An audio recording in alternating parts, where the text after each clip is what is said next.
for that hiccup. No worries, no worries. Okay, so we could see it, right? Yep, I got it now. You're all set. All right, so we're going to start with permitting. All right. What is the purpose of permits and licenses? It ensures that the project aligns with the general character of the neighborhood to protect the quality of life. It ensures compliance with construction codes to protect against structural failure, fire hazard, and health risk. It ensures that individuals and businesses adhere to the laws that address activities, physical, environmental, and individual qualifications. What work requires a construction permit? All alterations, including electrical and plumbing work, unless specifically exempt by code. Example, floor and painting. And the code we're referring to is the administrative code, and you could find that on AM Legal. There's links to our website. Also, a change in occupancy classification or increase in lawful occupancy. What work does not require a construction permit? Change in ownership, tenant or operator. Change in use with no change in classification. When is a building permit required? You must obtain a building permit for the following activities: erection of a new structure, addition or reduction of an existing structure, changes to the interior or exterior of an existing structure, partial or full demo of a structure, changing occupancy classification of any portion of that building, increase the occupant load of the space. That includes major repairs that aren't part of regular maintenance. Also, that includes 5,000 square feet or more of earth disturbance. Building permits allow work or change in activities to be done at the building or on a lot. You must file a building application and pay the related fees in order to be issued a permit. And this comes to the good part. We have two types of construction permits and repair. Permits without plans for the easy standards, and we have permits with plans.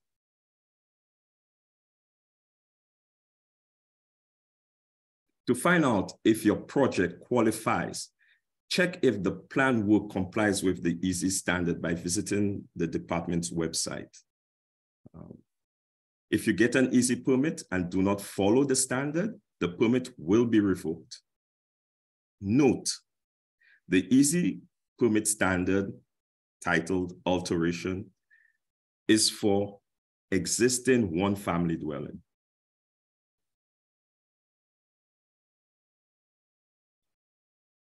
The structure must be the primary occupancy of the owner of record. Proof of residency must be demonstrated through a PA or municipal identification card.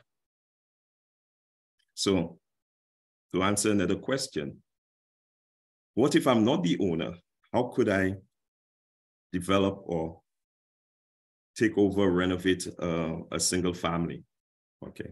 So non-owner occupied buildings can obtain an easy permit with a licensed PA engineer performing an inspection at the property. The engineer should prepare a detailed report to include the full scope of work proposed, location of the work, and report on the structural conditions of the structure,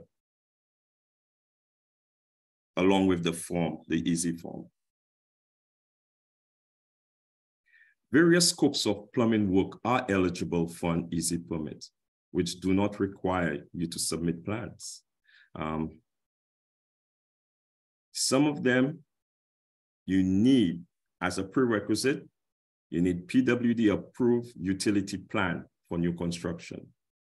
So new construction and additions for 1 and 2 family dwellings up to 4 stories with a PWD utility plan, you could get an easy plumbing.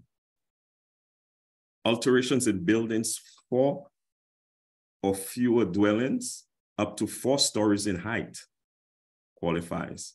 Alterations to commercial buildings involving 7 or fewer new fixtures, excluding food equipment. Replacement of any number of fixtures with fixture of the same kind, pipe repair, new or replacement water service with service to a single building, new or replacement house drain with service to a single building, new or replacement curb trap or fresh air inlet, ceiling and lateral. Wherever I have that asterisk on this PowerPoint presentation, it mainly says that PWD approved utility plan for new construction is required for you to get that as an easy permit. Various electrical permits or work are eligible for the easy standard. You do not need to submit plans with the easy standard. This includes new construction, additions and alterations to 1 and 2 family dwellings. Connected load must be less than 200 amps and all equipment rated 600 volts or less. This excludes wiring and equipment related to fire alarm systems, fire pump systems, and solar panel systems. Service conductor installation with a connected load of 200 amps or less.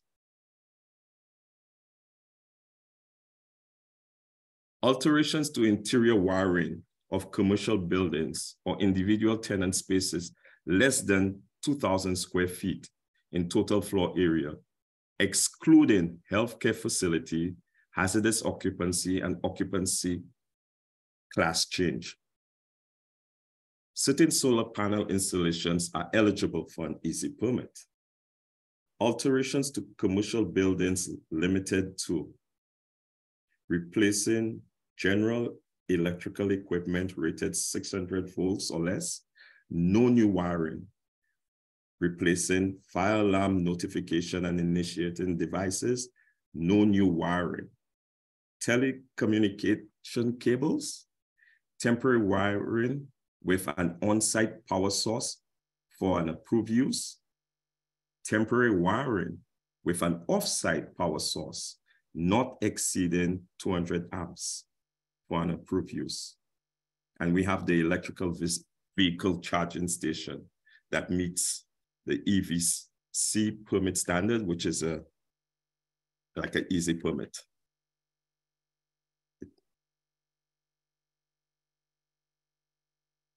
For the mechanical work, which do not require plans, it includes new installations in 1 and 2 family dwelling, replacing appliance in 1 and 2 family dwelling, duct work in a tenant space where the equipment capacity is less than 2,000 cubic feet per minute, relocating registers and diffusers with no change in airflow rates or building occupancy.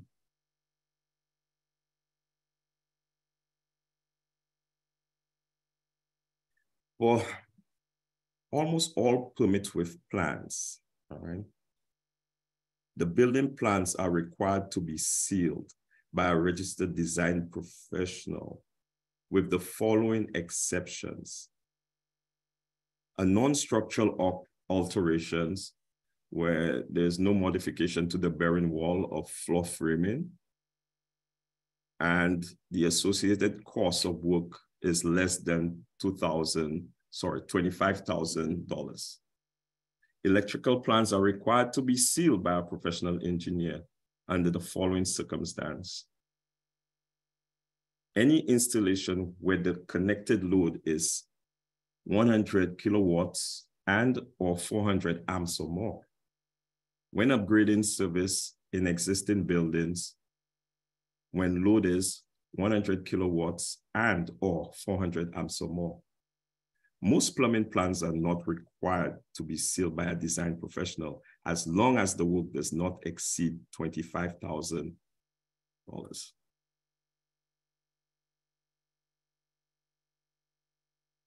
Okay, when you file in an application, it's important to understand the difference between residential and commercial. And for Eclipse, which is our database, residential applications are 1 and 2 family dwelling. Okay, for the code, it's called R3. R2 is multi-family dwelling, 3 or more. For our, it's not classified as residential in Eclipse. So 3 or more dwelling is considered commercial, and all other occupancies is considered commercial. So that is important because when you file, you may want to file residential and you may want to put other. There is no other you could choose for that. If you have a mixed use, meaning commercial on the first floor and residential on the upper floor, the building is considered commercial. If you file in an application, make sure you file it as a commercial application. All right, so after you register, which I'll get to that slide, and you're ready to file an application and you're in the portal and you want to make a choice, this is what the previous slide was trying to say. So you would want to choose residential building permit applications for only 1 and 2 family dwellings, and commercial building application for everything else. Then you have the electrical, and all of this thing is self-explanatory. So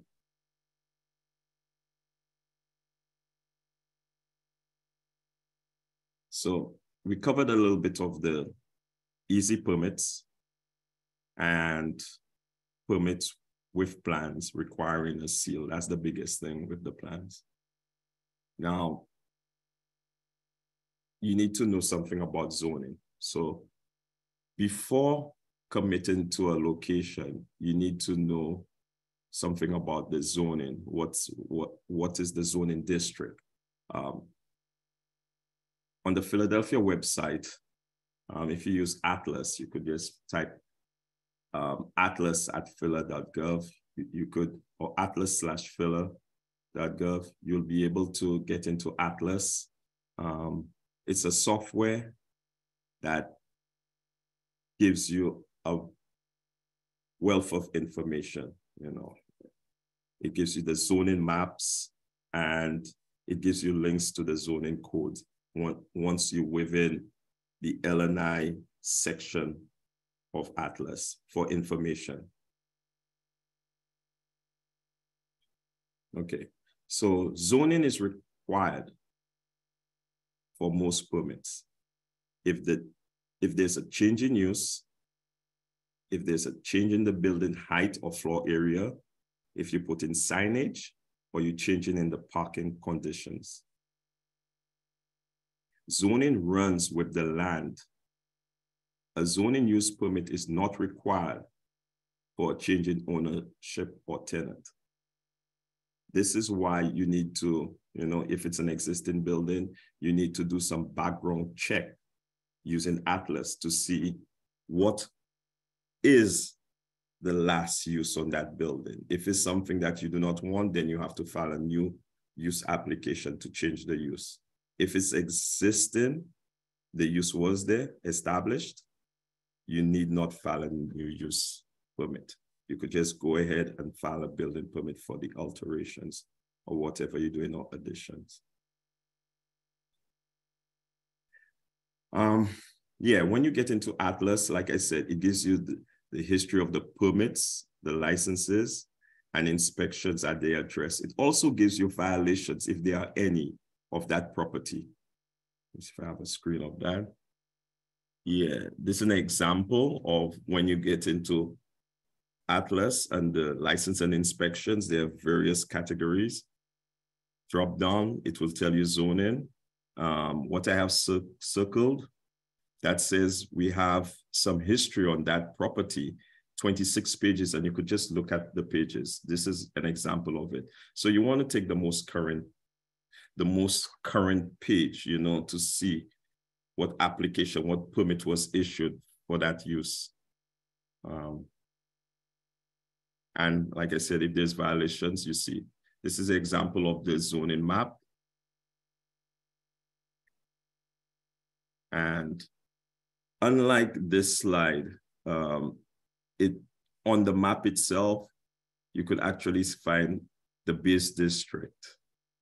This side was before we had moved into Atlas, but it does link to a site just like that.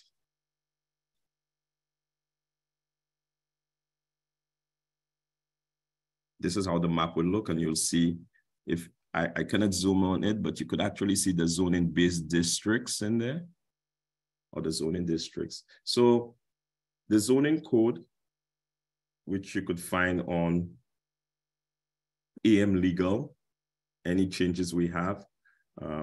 If anybody knows, this is just a table for commercial and residential. So you could see if the use that you're proposing is by right. If it's not by right, you will get a refusal, or you may need a special exception. One thing leads to the other. You may have to go to the zoning board to get a variance. And that's a process in itself. Okay. Applications can be submitted online or in person. The application must be filed by the owner, tenant with a lease, or authorized representative. Filing fee is required upon application submission. Permit fees are due after the application is approved. Applications are processed within 1 to 20 business days, depending on the scope of work. If plans are required, they must be professionally drawn to scale, but need not be sealed by a design professional. Like I mentioned before, if it's like alterations and it's not structural, and the cost is less than $25,000, you will not need to get a design professional seal on those plans. So if you visit our website, and you could see, if you're filing for whatever application, step by step, it says who could file for it, what you need, you know, and the filing fee.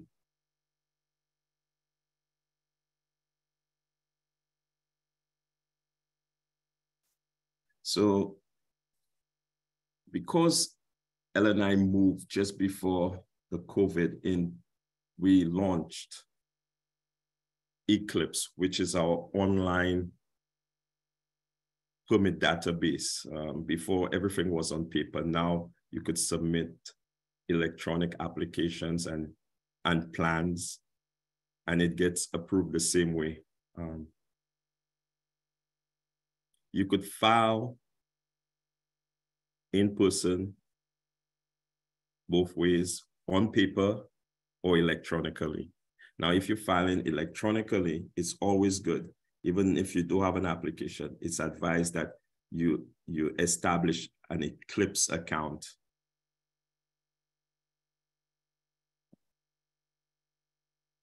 You have some applications that must be submitted in person or through a virtual appointment, meaning you need some assistance. Make-safe applications are one of these. And the reason is a make-safe will carry a violation on that address. So if the system works because there's a violation on that address, if you were in Eclipse trying to file an application to you know, like address the unsafe conditions, you will not be able to pull that particular address. It will not let you do it on your own. So you may need to make an appointment for in-person or take a virtual appointment. And Internally, we will add the address for you. We will review your applications because make-safe applications are time sensitive. In the sense, our turnaround time is 5 business days for make-safe applications. So we want to make sure we're taking in things that we cast eye on. We do a little courtesy check on it before it goes to a planning examiner to review, because the time start counting from the time we accept it. Okay, so permits will be held for any unsatisfied prerequisite approval or permits. Check the department websites for more information. Okay, so it's important, the notes. Most commercial building permit application requires plans. Plans for non-structural alterations less than $25,000 do not require a design professional seal. All commercial work must be performed by a licensed contractor. Permit fees vary based on the scope of work, and the review time is typically 20 business days. We also have a service, which I didn't mention in there, called accelerated review, where you pay an additional fee to have a turnaround of 5 business days, depending on your needs. Licensing. Commercial Activity License, we call it CAL, formerly called the Business Privilege License, is required for any entity doing business in the city of Philadelphia, unless registered nonprofit. It identifies business owners and gives the city authorities to cease businesses which are nuisance, tax delinquent, or engage in illegal activity. One license is issued per legal entity and covers all the entity's business. Name, location of the business is irrelevant. This is a free lifetime license, which only a Philadelphia tax account number is required to apply. On one licenses, there are additional licenses. So certain types of business require additional license to address activities, physical, environmental, or individual qualifications. Common licenses like food businesses, housing, daycare, trades. That's where the contractor falls. Terms of the license vary with license type.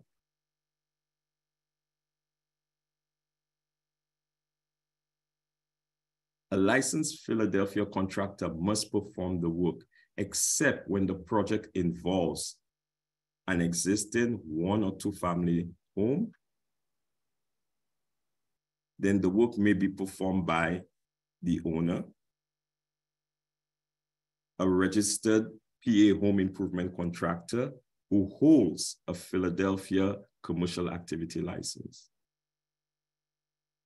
A contractor with a specific license is required for fire suppression work, electrical, plumbing, and sheet metal work.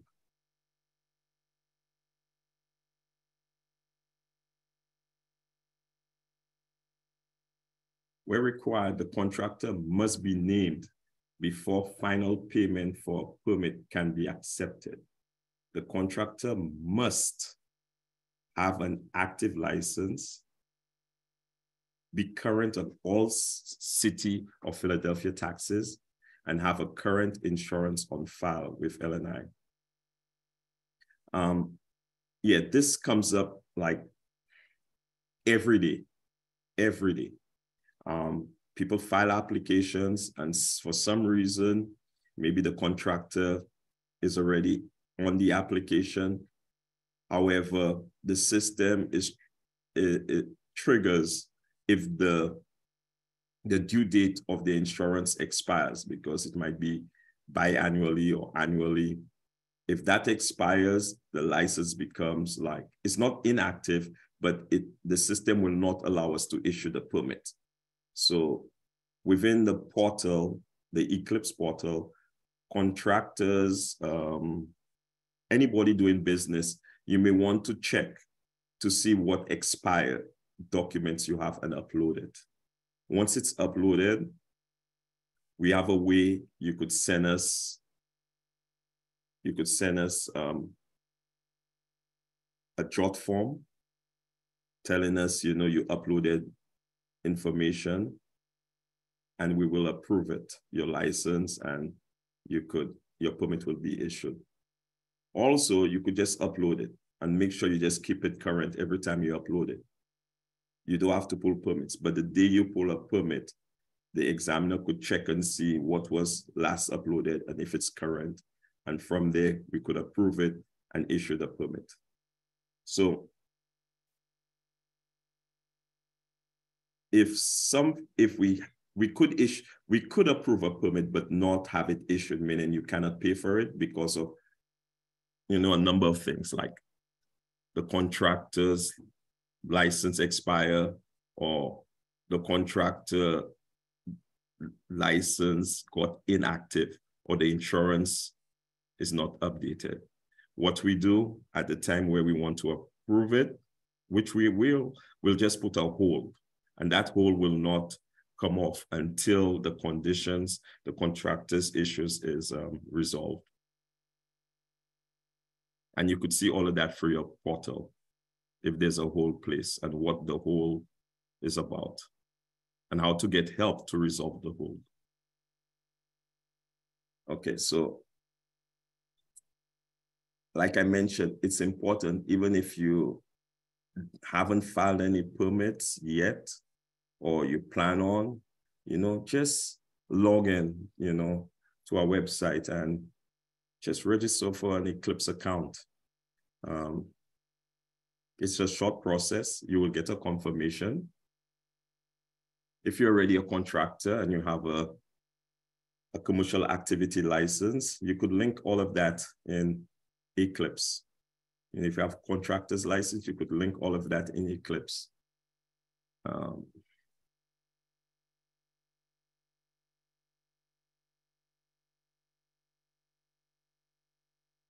Most of everything I said tonight, it's almost directly, you could find it on our website.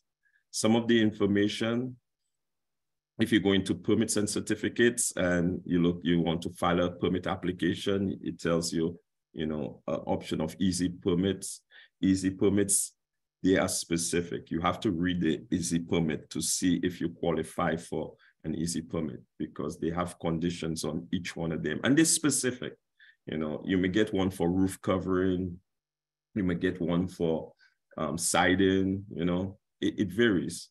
So just look at our website and see, what suits the project that you want to do.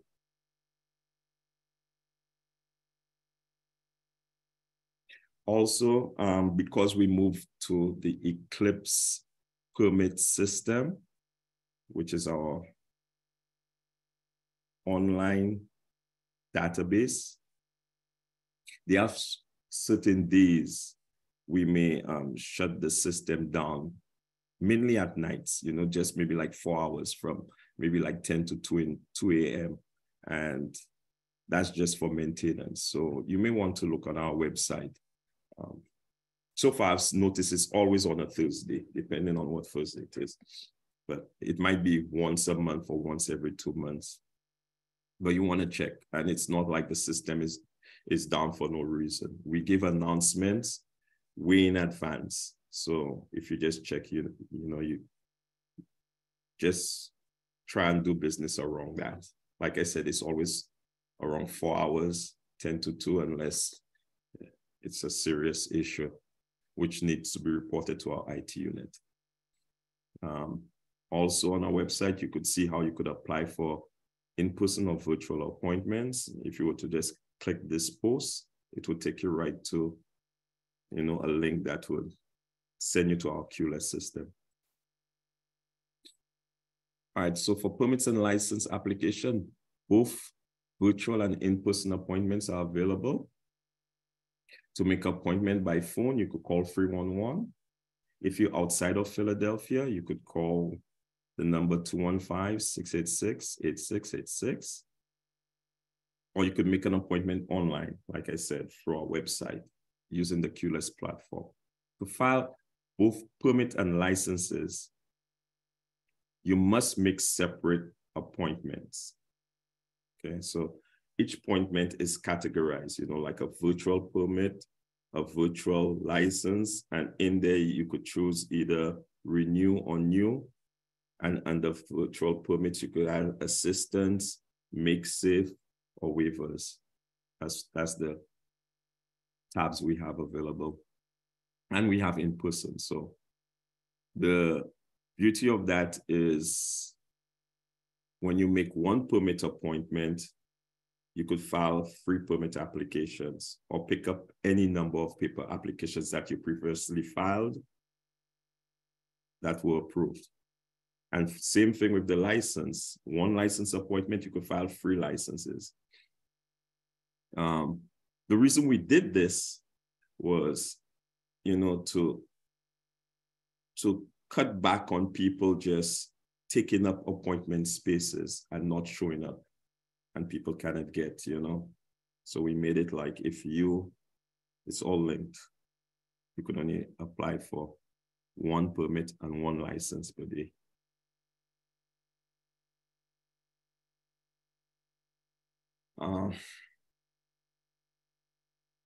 Some permits can be amended after it's issued, depending on the scope of work, or I should say, depending on the scope of the amended. So on our website, you could read what we have for certain amendments, building permits. It's like almost like a checkbox. You know, you read what you require, what are you doing, and you'd file that, you know, upload it with your application if it's online, or bring it down to the MSB building if you filed on paper. Also, we have the ability, because of our online system, to send out notices if your permit will expire. A permit expires if after 180 days after issuance, no work, no inspections was reported or called for. You never call for inspection. So you may want to check with your portal and see what's happening. Also with applications, if there is no activities, 45 days, it will start sending out a notice that you need to extend or it will expire. The Department of License and Inspections, along with other city partners, enforces the Philadelphia Code and its safety and building standards. So LNI also issues citations of violations to those that violate the code. With that said, with building permits, with a violation, we have 4 boards that manage appeals. The Board of Building Standards, the Board of License and Inspection Review Board, Plumbing Advisory, Plumbing Issues, and for fire safety, or the Board of Safety and Fire Prevention.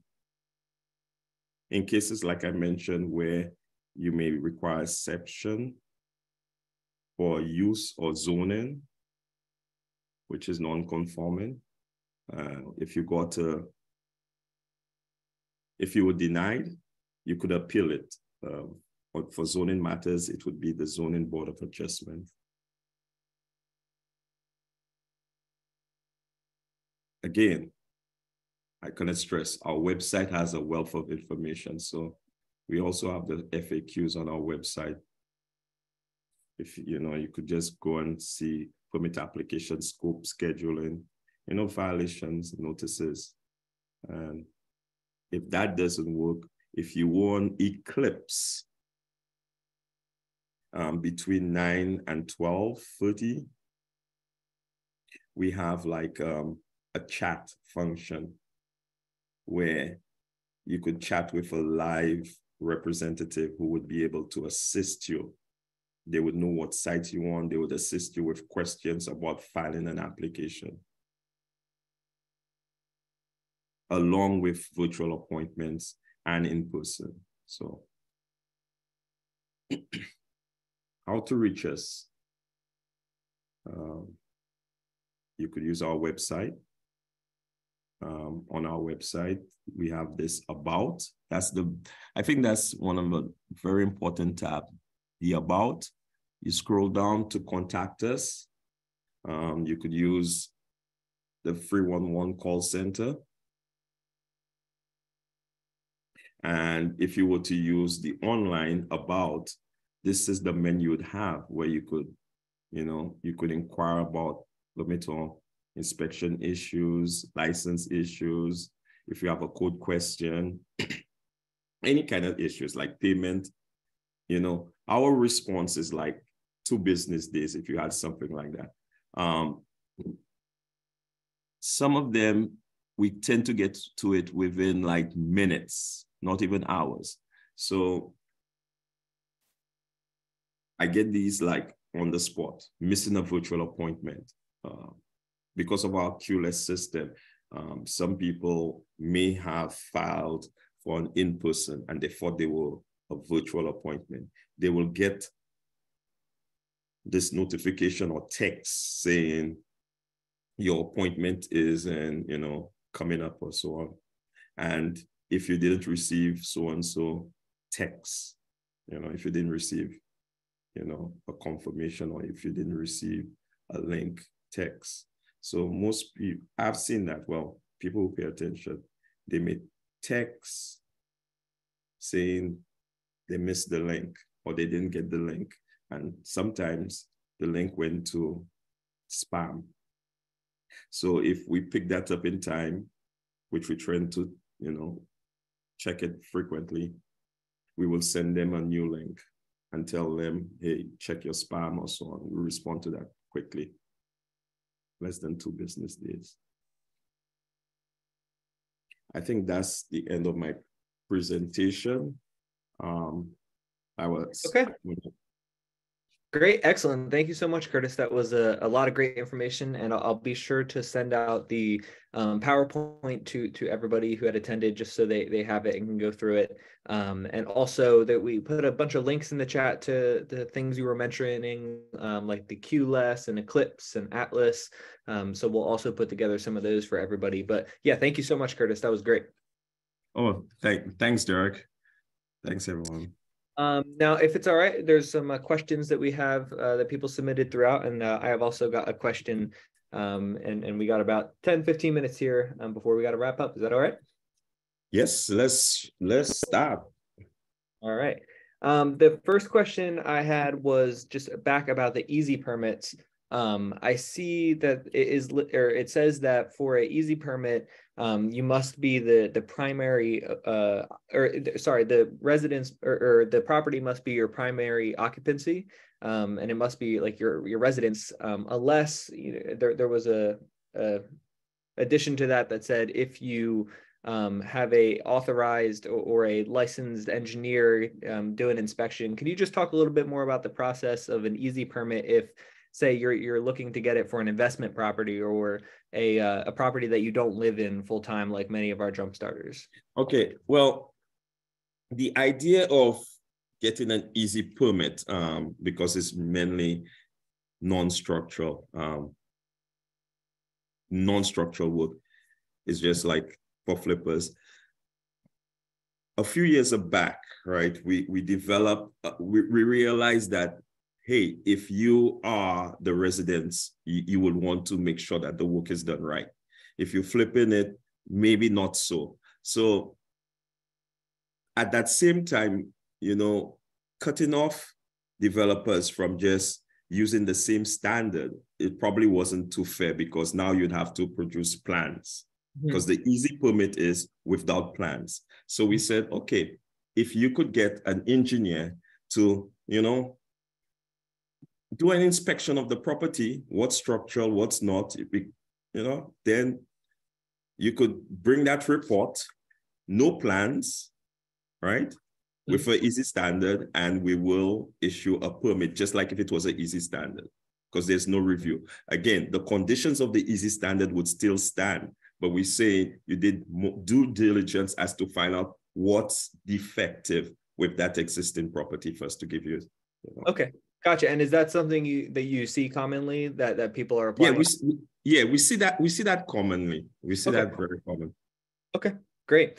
So that was my first question, and I'll ask another later if it comes back to me. But I'll jump into the attendee questions. The first is from Nacia. I'm sorry if I'm pronouncing that wrong. Can you get an easy permit if your LLC owns the home? So does anything change whether you own the property with a business or an individual? If you own the property, you own the property. I can see it like you say you own it as a business, because when you come to file an easy permit, we tend to ask you for, like proof that you own the property. Like, do you live there? So if you own it as a property, meaning you're not living there, you're not living in that property, but it's still yours, yes, you can get an easy permit. Okay. And you would you need to provide like any information about the LLC, or do you just list the LLC that you're owning? No, well, you'd have right now when you say an LLC, you'd have to disclose who's the owner. Like Yeah. if you have 50% or you partnered with somebody, you have to disclose that, even with our license. Gotcha.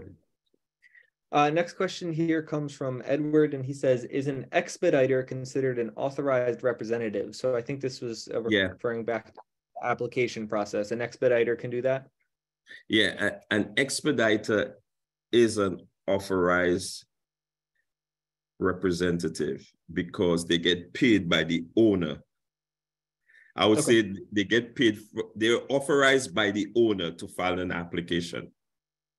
And we have some information on them because the expediter would be in our system. So we, just like I said, it's a license to become an expediter in Philadelphia. So we do have some control over that. Gotcha. That makes sense. We have a few questions about the $25,000 threshold that you were mentioning.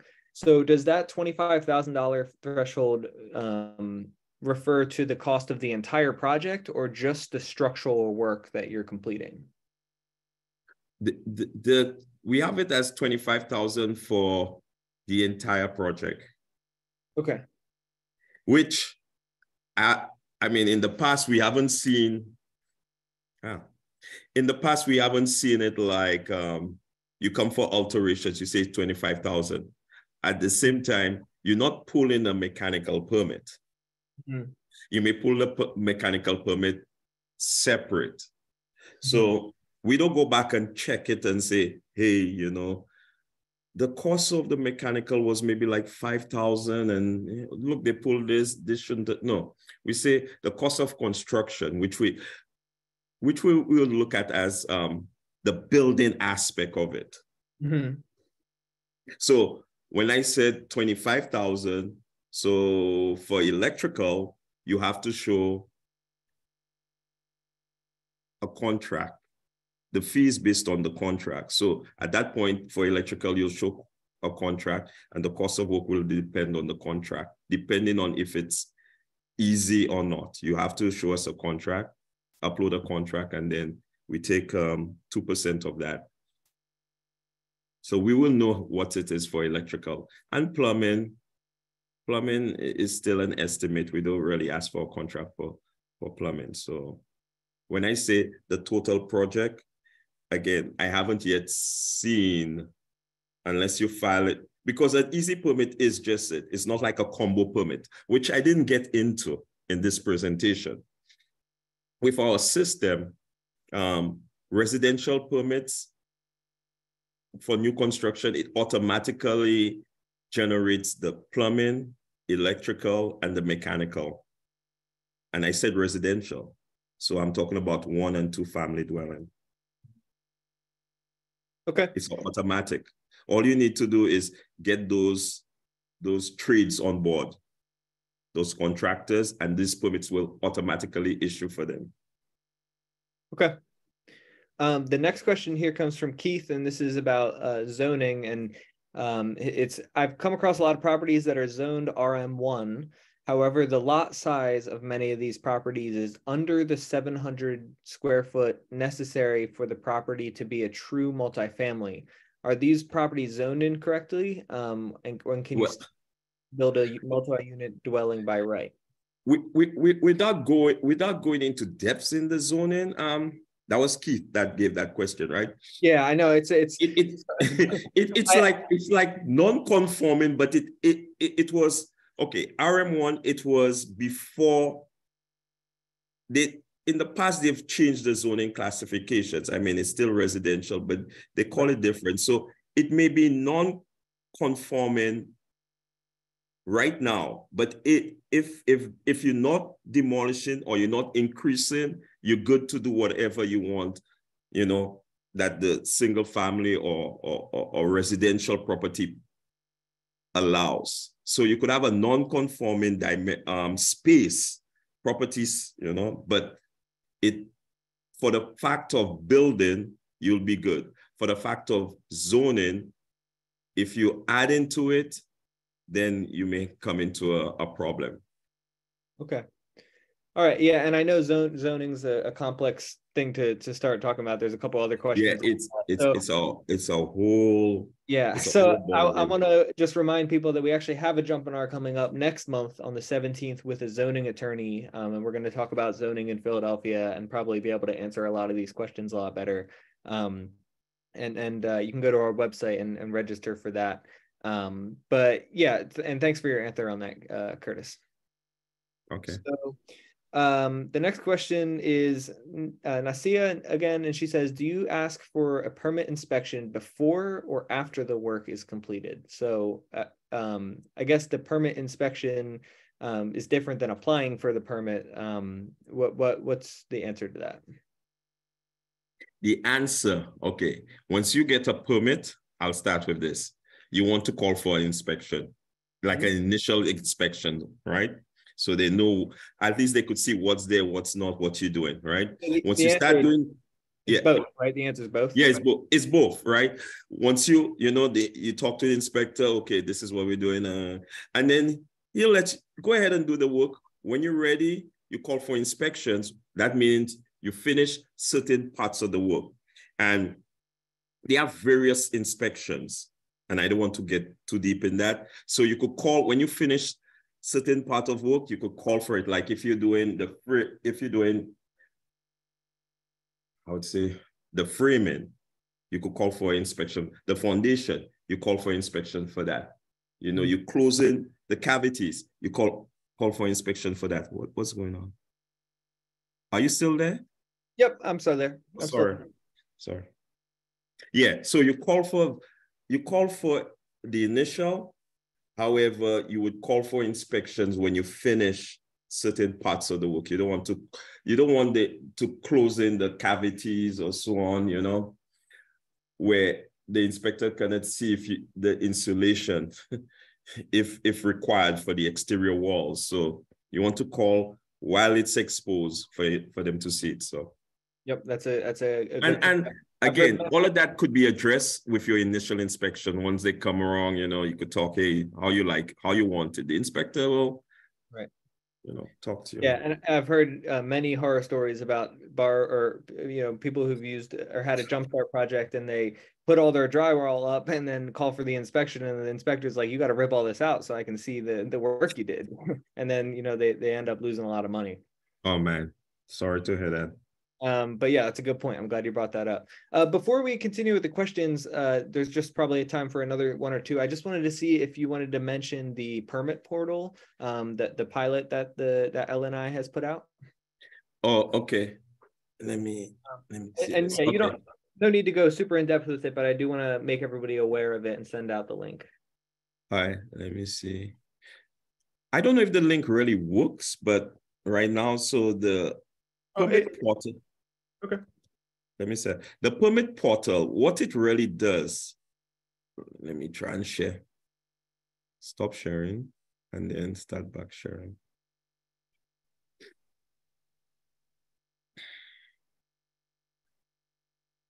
Let me see if I can get this.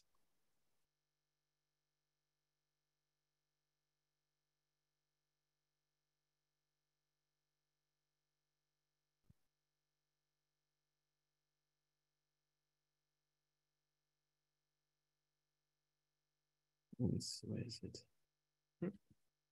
Let me see. This is it.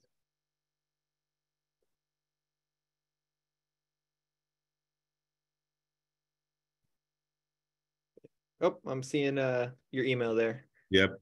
I'm trying to get into the exact. Well, let me talk about it. What Yeah, what yeah, what the it's okay. permit wizard what the permit wizard really does, right? And we have a demo.